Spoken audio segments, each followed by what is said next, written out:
হুম, অনেক তো হলো একঘেয়েমি জীবনযাপন। এবার না হয় একটুখানি এদিক ওদিক ঘুরে আসাই যাক। কথা মতো কিন্তু রাতারাতি প্যাকিং করে নেওয়া হলো।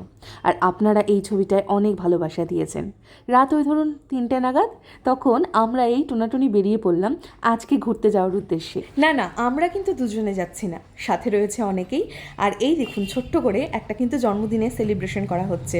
যেহেতু গতদিন জন্মদিন ছিল, সেই কারণে আজকে যাওয়ার আগে এই পেস্ট্রি দিয়ে আর চামচের মাধ্যমেই কিন্তু জন্মদিন পালন করা হলো। আমাদের কিন্তু পাগলামি শুরু, রাত 3টে বেজে গেছে, আর এই মাঝ রাস্তায় দাঁড়িয়ে হচ্ছে কিন্তু জন্মদিন সেলিব্রেশন।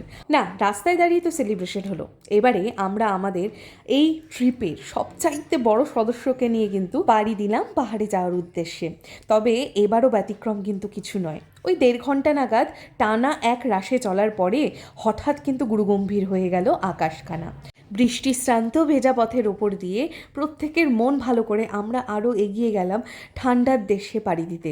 আর পাহাড়ের যত কাছে এলাম তত যেন আমরা আরও ধীর স্থির হয়ে উঠলাম। তবে গন্তব্যে পৌঁছানোর আগে আমাদের জলখাবারটা তো সেরে ফেলতে হবে। সেই কারণে আমরা একটি জায়গায় দাঁড়িয়ে সেখানে গরম গরম পাহাড়ি মোমো আর সকালের গরম 1 কাপ চা নিয়ে প্রত্যেকেই বসে পড়লাম। এই যে পাহাড়ি মোমোর স্বাদ, এই আস্বাদ ভক্ষণের জন্য কিন্তু আমরা প্রতিবার ছুটে চলে যাই আমাদের সমতল থেকে সেইখানে। জানেন তো, আজকে আমাদের ডেস্টিনেশনে যাওয়ার পথে অনেক ঘটনা ঘটেছে।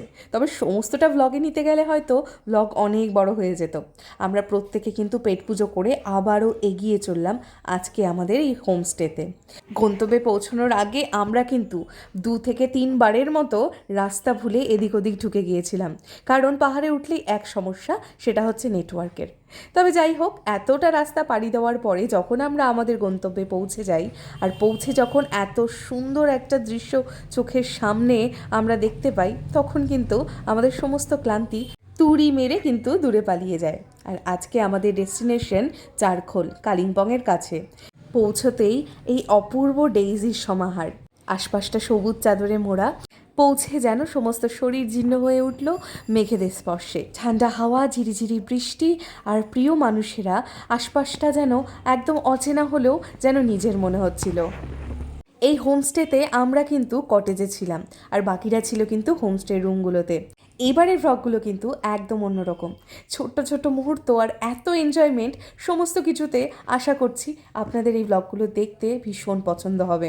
আপনারা জানেনই, গ্রাম বরাবরই পছন্দ, তাই বারবার ছুটে যাই এই অফবিট গ্রামগুলোতে। পাহাড়ি গ্রাম হলে তো কোনো কথাই নেই। আজকের ব্লগটা না হয় এই অবধি থাকুক। আপনারা জানাবেন ঠিক কেমন লাগলো আপনাদের। খুব তাড়াতাড়ি নতুন ভিডিও নিয়ে আসতে চলেছি। সবাই ভালো থাকুন, সুস্থ থাকুন, দেখা হবে নতুন ভিডিওর সাথে।